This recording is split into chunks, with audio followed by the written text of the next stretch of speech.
Chris Scouser here with Matt Howell.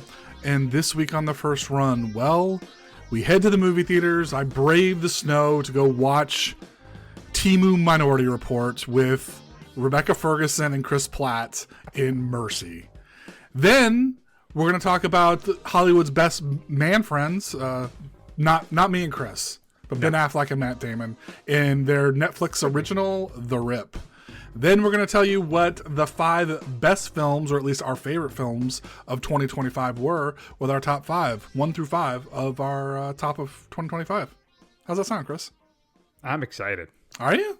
You always look excited. This is as excited as Chris gets. It's the highlight of my week most of the time. So yeah. Oh boy, that's rough. I'm sorry, Chris. I'll try to be a little more entertaining for you guys. Anyway, you want to give us a little bit of mercy? Let's begin the show by starting it. Mr. Raven, how do you plead?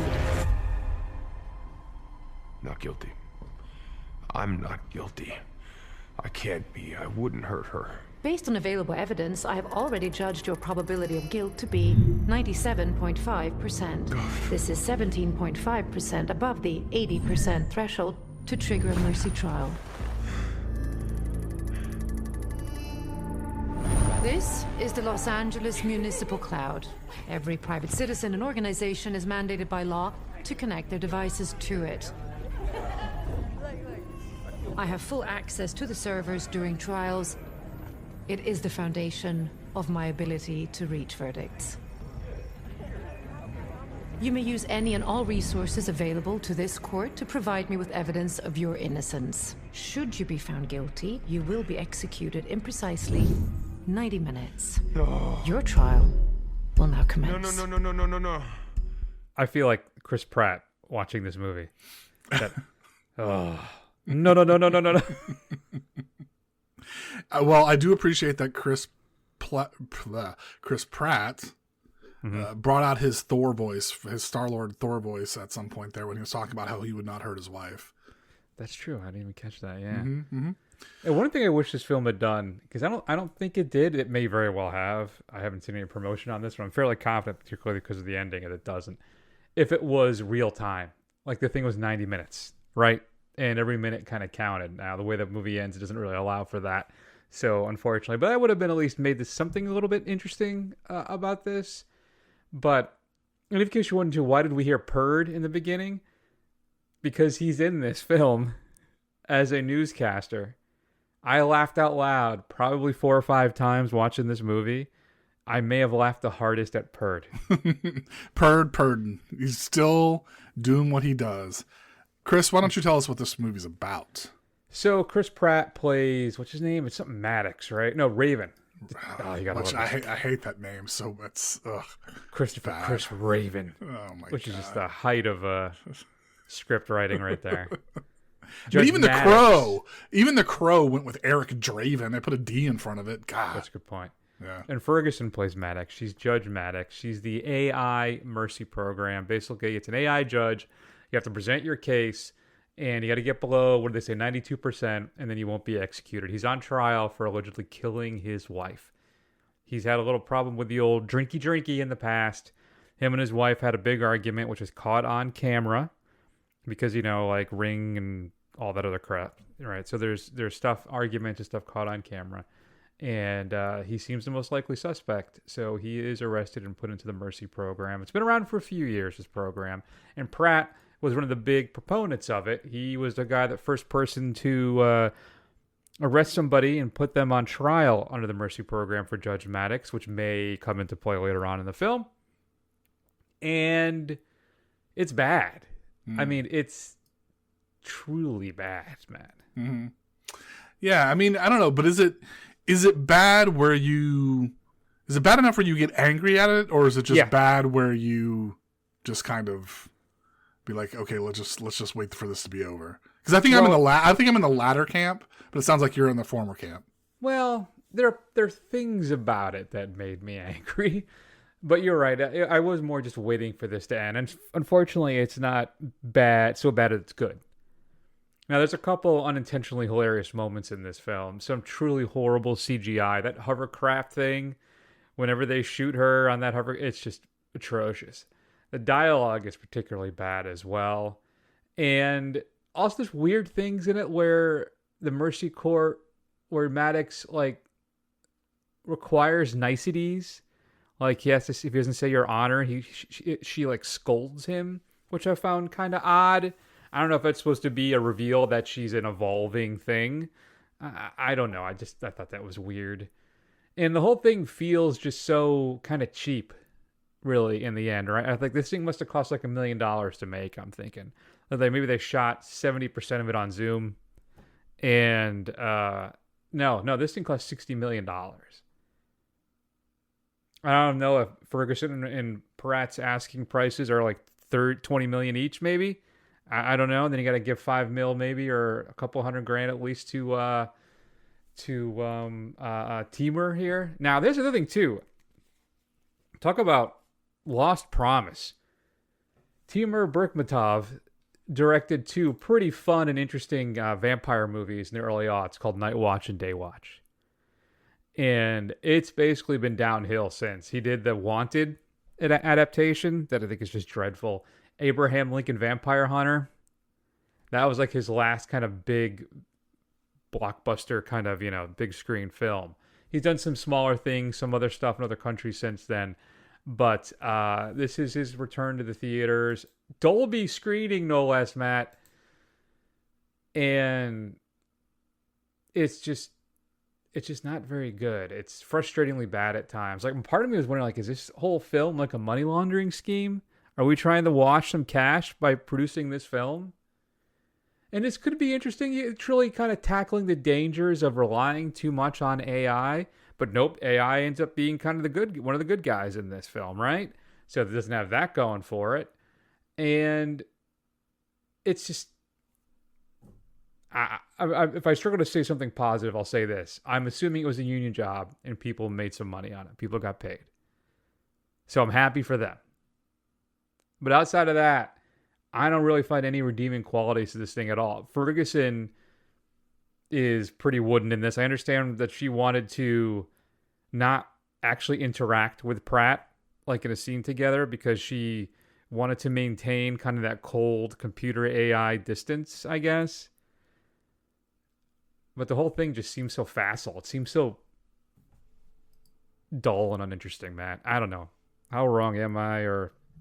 Not wrong. I mean, I think this thing has a kernel of something interesting in it, right? I think it could have been, a decent film if they had kind of leaned into the futility of a situation, right? Like, no matter what he did, it kind of came out to his doom, right? Like his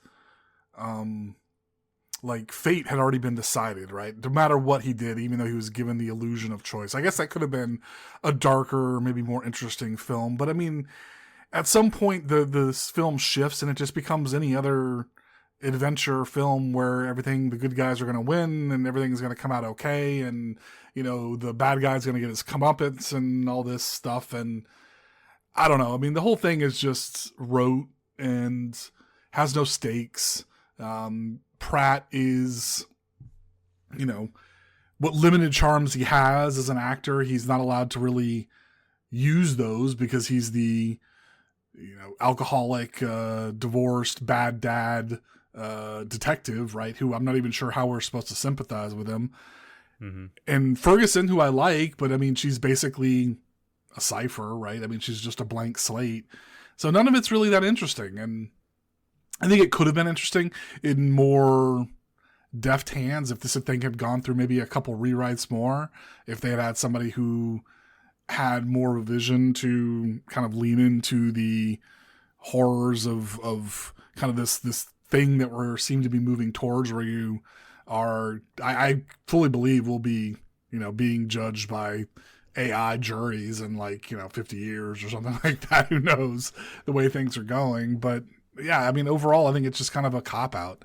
It just kind of shies away from all of the hard questions it kind of sets itself up to ask, but it just kind of abandons all that for just like your rote whodunit adventure in the last third.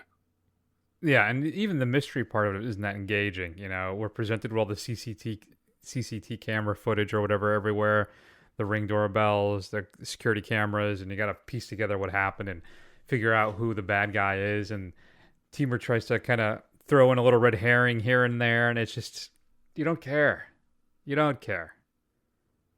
Well, especially since all of that stuff, this kind of surveillance state stuff that we do to ourselves, that ends up being a good thing and like helping him find the real bad guy, which is just stupid. Yeah, I think in the end, maybe the part of it that frustrated me or made me the most upset, like again, and in the end, the AI is part of the heroic team, and as you said, Matt, the surveillance state helps fix everything, and it's just, listen, folks, if you don't want any crime, we could easily fix all of this. First off, you got to jail every male from 13 to about 22. You have to be in prison. And then just constantly monitored. And crime will basically evaporate in this country. Mm-hmm. Yeah. Well, I'm glad you have to put the cutoff at 22, so I guess we're safe, huh, Chris? Yeah. At 24, Maybe 25. I'm not sure. But you got to get them when they're young. Lock them up. And then, horrible, horrible stuff. Matt, what are you going to give Mercy?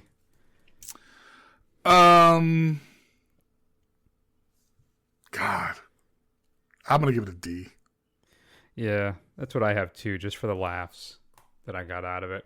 It was one of those things where I felt bad because I'm like, because there was probably 10 people in my theater, and I was like, what if these people are enjoying it? And I'm just uncontrollably reacting and laughing to these really, truly horrible scenes. You're that guy. You're that guy in the theater. And I felt bad. But it's just, chef's kiss bad. But not in a fun way. Right. You've got a chance to see Mercy. If you want to commiserate, shoot us an email at feedback@thefirstrun.com. Matt, let's then move on. Maybe to better things. Let's talk about another crime thriller, but with a much more, I guess, grounded, realistic, no AI I don't know. Ben Affleck and Matt Damon are back together again, Matt, in a Joe Carnahan cop thriller. How can that possibly miss? Let's take a listen. I hate it here now, man. I hate it. I hate being a cop.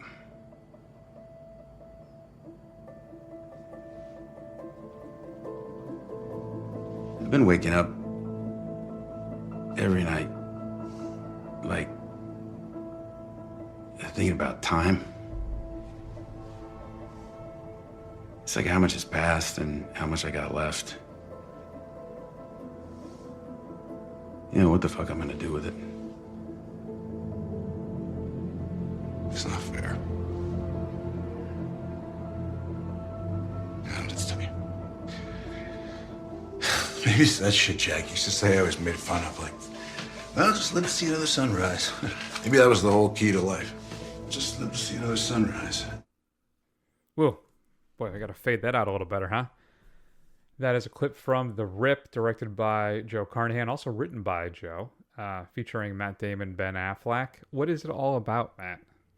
So, there's a special task force of narcotics agents in Miami, and one of the things they go after is the money, right? They don't necessarily always go after the drugs, they go after the money. And they call this a rip. So Matt Damon gets a tip for a rip in a house of $150,000. He assembles his team last minute.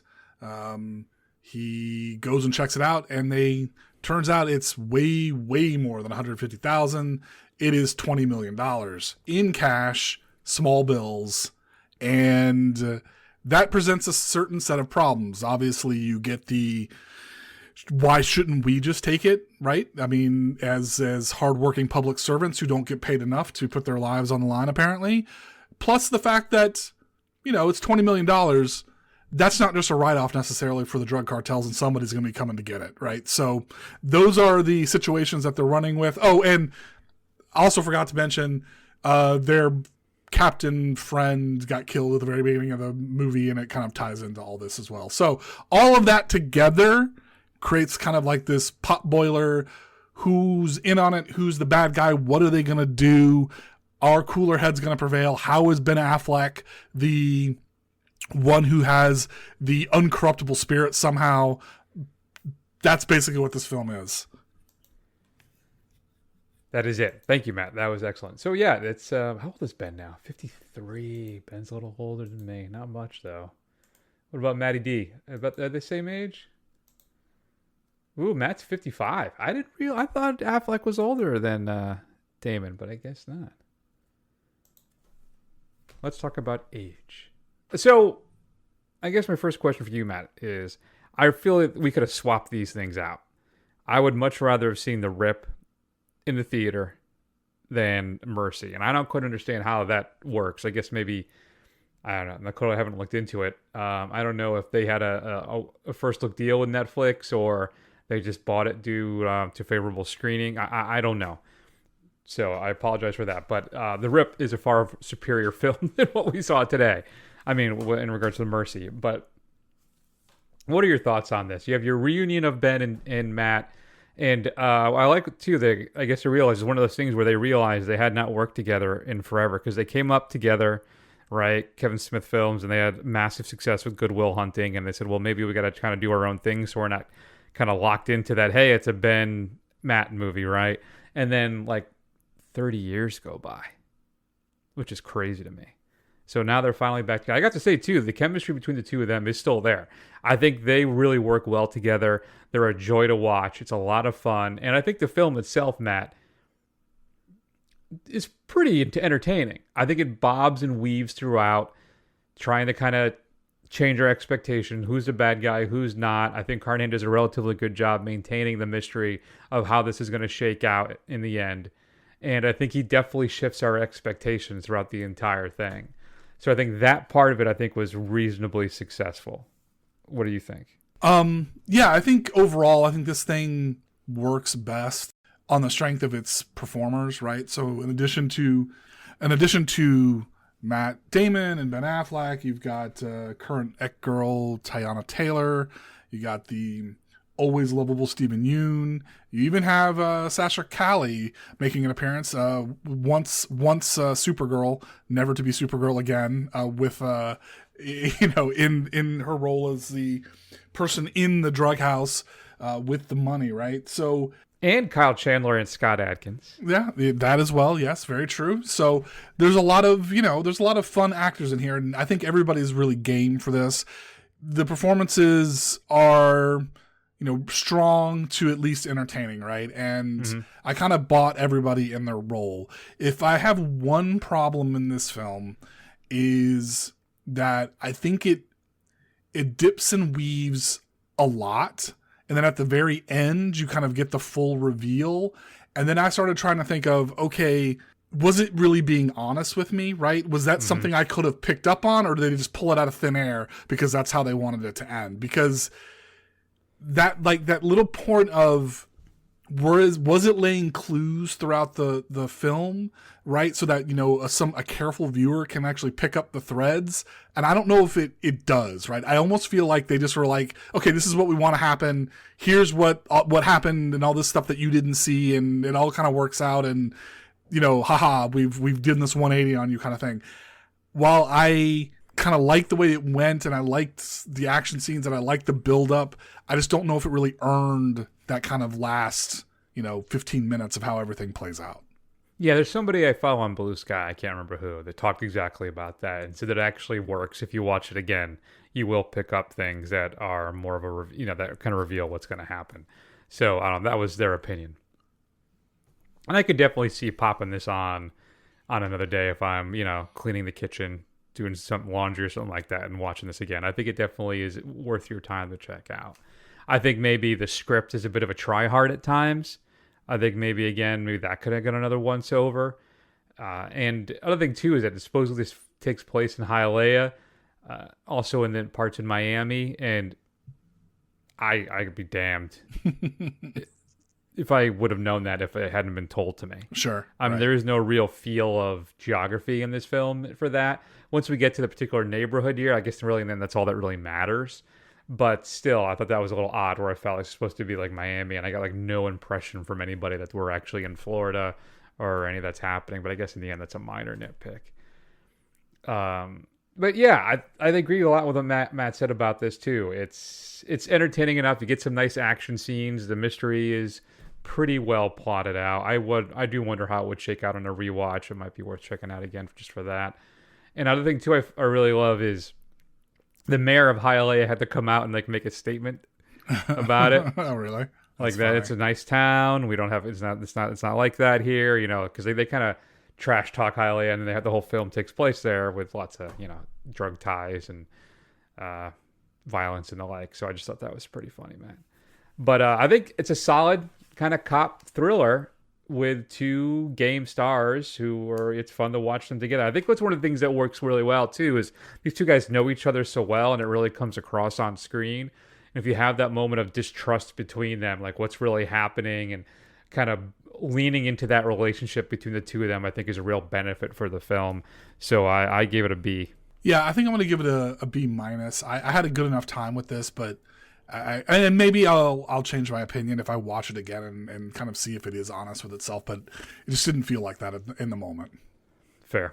If you had a chance to see The Rip, it is currently available on Netflix. We'd love to hear your thoughts. Shoot us an email at feedback@thefirstrun.com. Got so much more entertaining, though, than Mercy, Sweet Pete. All right. Let's wrap up the show, Matt, and reveal our 5 favorite films of 2025. Another one for me that didn't make the list, but just barely. Oh, hey, I was, is there a bathroom around?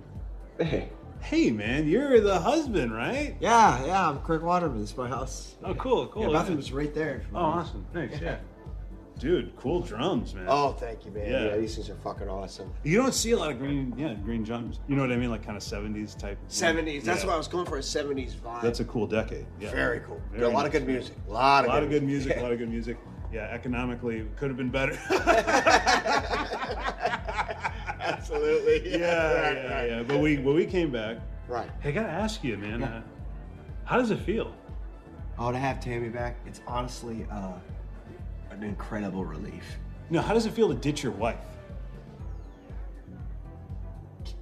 You can't use my fucking You know what I toilet. would do? I look at your wife and I say, oh my God, I would love to just even be a non-sexual partner with her. You know what I mean? In business or something like that. And I would never say, hey, come into a sewer so I can fucking kill you. I didn't try and kill her in the sewer. It was an adventure. You should be dead. You shouldn't even be alive. You don't even know me. Get the fuck out of here. Hey, don't do Fuck that. you fucking piece of shit. She's so beautiful. Get the fuck out of my garage. Fuck you, you psycho. Who are you? That, of course, is a clip from Friendship, Andrew DeYoung's film, written for Tim Robinson. My favorite scene, the funniest scene of the year, I should say at least, is that acid tripping scene. When that clicked for me, I think I cried. I was laughing so hard at it. But Robinson and Paul Rudd. Robinson is desperate to make friends. He latches on to Paul Rudd and his group, and also he's struggling in his marriage. His wife goes missing. It's insane, the film, but it's very, very funny. If you're into Tim Robinson's humor at all, if you watched any of his shows like Detroiters or I Think You Should Leave, his work on SNL, at Share Company, which I rather enjoyed. Still, Friendship is great stuff, and I think it's currently available to stream on Max. You can buy a Blu-ray of it on A24's website. So that's my honorable mention there, Matt. My number 5 then, and because we give you the ultimate number 1. So my number 5 then is, I really went back and forth on this being on my list. And in the end, and then the more I thought about it, the higher and higher it kept going. And I think because it's possibly the most deeply unsettling scene for the entirety for me of 2025. The tapeworm scene from The Ugly Stepsister haunts me to this day because I had that nightmare when I was a kid. Like, what if I ingest a tapeworm? What would happen? Right? And it's just fantastic. Now, I should also clarify, Oscar nominee, The Ugly Stepsister for, so what was it? Makeup. So I'm very excited for them for that. But the story, it's basically a Twisted Grimm's version of Cinderella. and it is deeply disturbing, horrific, funny at times as well, heartbreaking, and just a fantastic horror film. So The Ugly Stepsister is my 5. Second Sight is putting out a deluxe edition on this in 4K, and I cannot wait to pick it up. So there you go, Matt. Yeah, man, that was a brutal watch, man. That was rough. That was a rough one. All right, so then my number 5 then is The Long Walk. It's based off of a early Stephen King novel where it's the near future. Some kind of calamity has happened and we're living in some dystopian government society, you know, probably takes place 6 months from now. And they basically, you know, force young men from across the country, one from each state, to walk and walk and walk until literally there's only one left. If you fall behind, you die. If you get out of line, you die. If you try and mess with the soldiers at all, die. Make a run for it, die. And basically you're trying to make sure that you and your family are set for life on this televised game.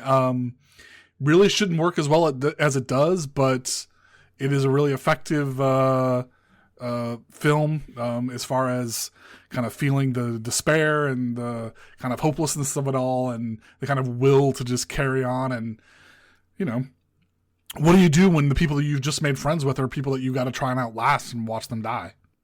Yeah, no, it was really good. I was surprised how much I enjoyed it.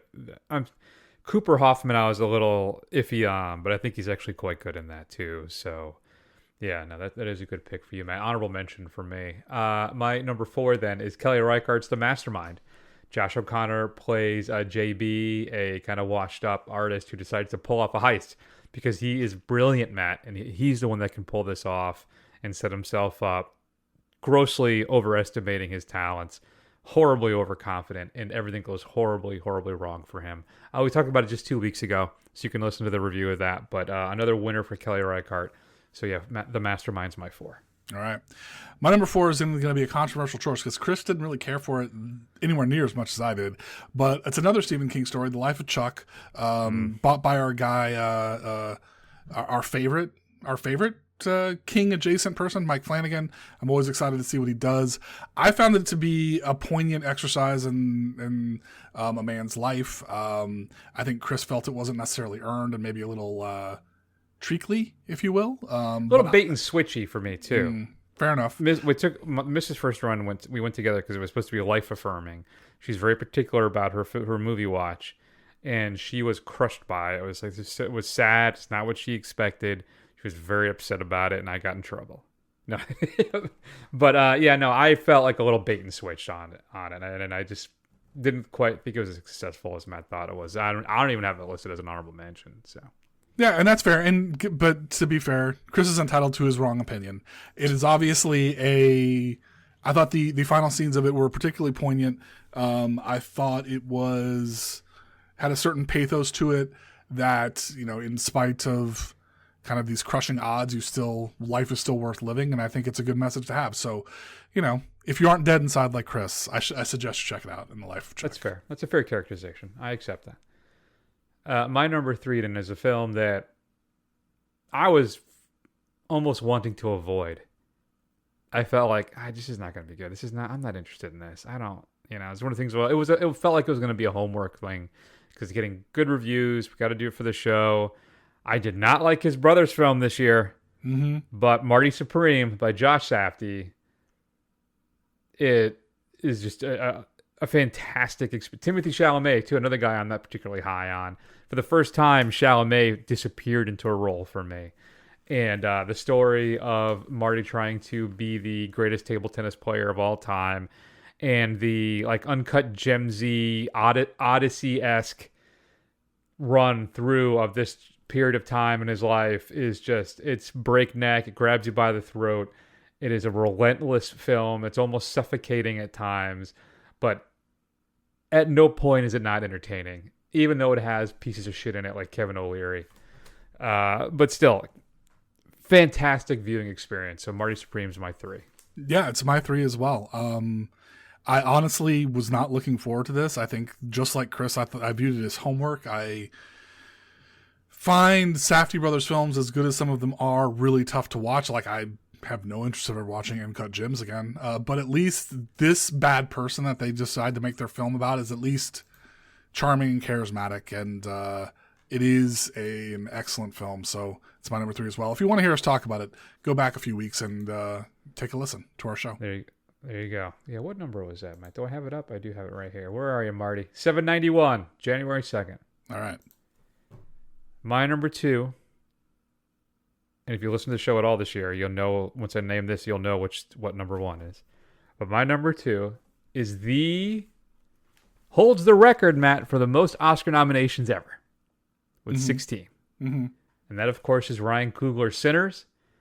Story of 2 men involved in maybe the darker side of things. They're coming home to open up their own juke joint and maybe make some money, revitalize their town. And they have fortunately run afoul of a small clan of vampires and everything that goes wrong from there. Michael B. Jordan plays 2 roles, nominated for an Academy Award, as of course was Delroy Lindo. What still it smarts me. I can't imagine how he feels when he didn't get that The Five Bloods nomination, which is probably my favorite performance that entire year. But it's nice to see Delroy get an honor here. I think he may win it, Matt, too. And we'll do our Oscar special then, but I think as a lifetime achievement, he may kind of squeak over the edge on that. We'll see. But Coogler's handling this of the drama, the romance, the history, the racism, the music, the horror, all of it. Just top shelf stuff from beginning to end. Beautifully shot. And I wonder to behold. If you have not seen Sinners, rectify that immediately. It's available on HBO Max. But buy the 4K. Check it out. It's a gorgeous, unsettling, terrifying, and fun film. So Sinners is my 2. Number 2, huh? Well, you're going to say that with my number 1. My number 2, and I'm sorry to steal Chris's thunder, is One Battle After Another. It is... I was not expecting, again, to like this film as much as I did. And obviously a bumbling Leo, a magnificent turn from Benicio del Toro, who has some of the most exquisite lines of the year. Just 2 little beers. It is just a lot of fun. It is 2 small beers. It is particularly relevant, unfortunately, again, to our current state of the world, or at least state of the country. And, everything about it just kind of clicks together and just fits, and is just an exciting, well-acted, well-made film, which is really what more can you ask for, really? Yeah, it's my number 1. I've been saying, I think, since we watched it, that it was going to be my favorite film of the year, and it absolutely is. Paul Thomas Anderson, off the top rope. Really, just the most prescient film of our time. Sorry, Eddington, but it just is. And as Matt said, fantastic performances. Del Toro, I think I walked out of the theater thinking, that's a nomination, Academy Award nomination right there. No problem. Hands down. And even DiCaprio, too, who is... What's so great about him is that everything happens in this film despite of him, not because of him.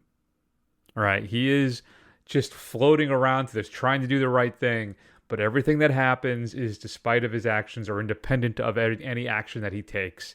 And I just love that we have one of the biggest stars in Hollywood, just a buffoon throughout this, just fantastic tale. So, yeah, One Battle After Another, the best film for me of 2025. Matt. All right. Bring it home. My number 1 is really one of only 2 A's I gave all year long, and it is Weapons by who is this by? Zach Krieger, who did Barbarian.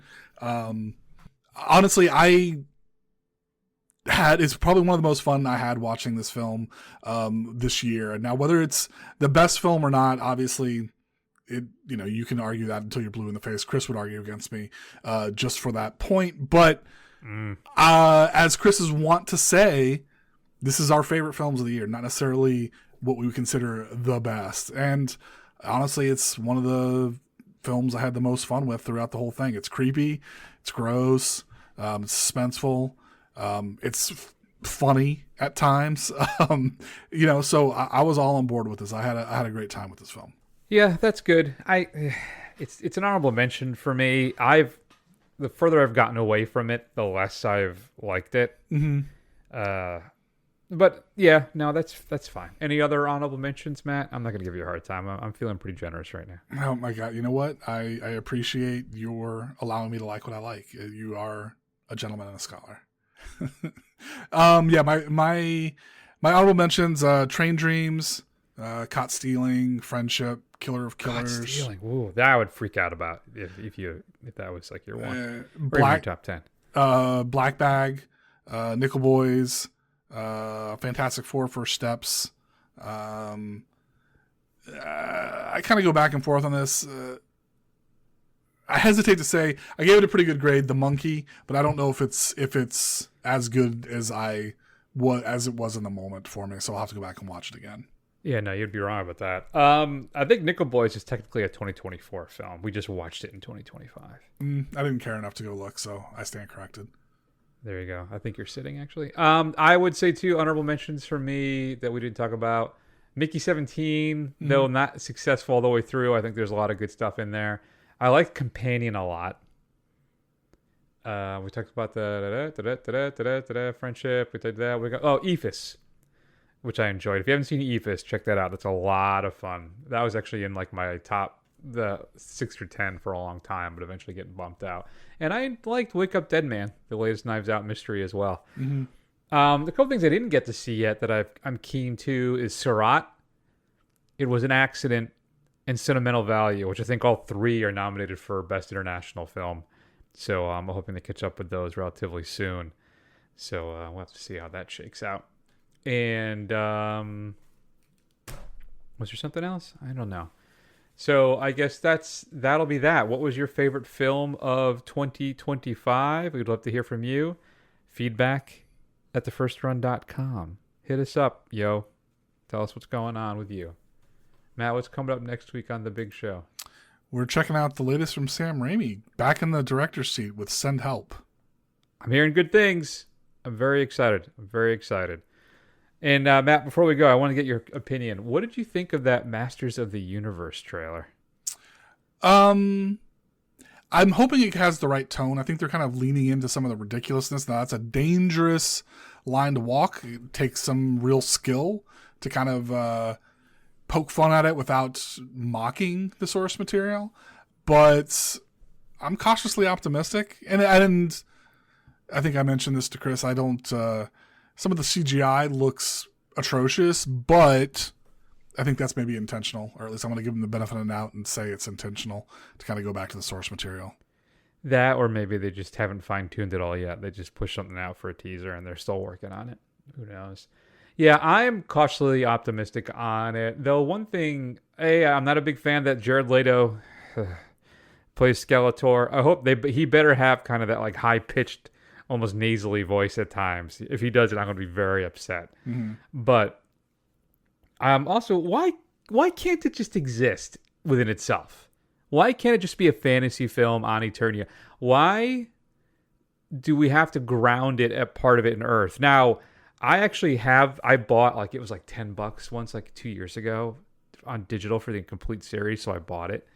And I started watching the episodes. I think I'm like episode 3 right now. And I didn't realize, or I've forgotten, He-Man's mom is actually from Earth. Oh, okay. So she was like an astronaut or something. She crash landed on Eternia.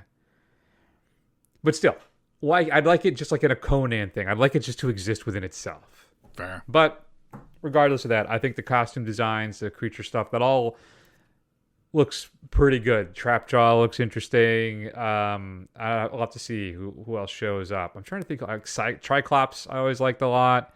I'll have to see Merman if he shows up. So I don't know. It could be fun. It could be interesting. Morena Baccarin, she plays Sorceress. Okay. Alison Brie is Eva Lynn. And Idris Elba is Man at Arms, I think. Okay. So I don't know. We'll see. Fingers crossed. In the meantime, you can check us out at thefirstrun.com. Find archives of all the old shows. The report card is there and more. There's also a little player on there, so you can just hit play and start listening to shows. It'll just keep running till you're basically tired, dead, or bored. Hopefully that won't be too fast. And then check us out also on Instagram, YouTube, Facebook and Blue Sky. Just do a search for The First Run. Scroll. Eventually you'll find us. And then I think that's going to be that. So we're going to go ahead and take an extended break. We'll see you all again soon. Please take care of yourselves. We love you very much. Until next time.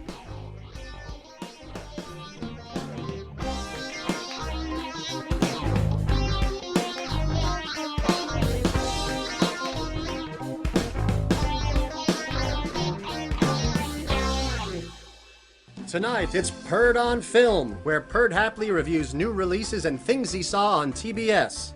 I waited the whole film for him to talk, but he never did. Seabiscuit gets 1 star. Another hilarious Billy Crystal rom-com that asks the question, can men and women ever just be friends? My Giant gets 4 stars. For a movie about Iron Man's wife, I thought it would have more action. The Iron Lady gets 2 stars. It's without a doubt the worst Dr. Seuss adaptation ever made. I Am Sam gets 1.5 stars. I usually love comedies about mistaken identity, but the laughs just fell flat. 12 Years a Slave gets 2 stars. That's Perd on Film, tonight at 8 on Channel 46.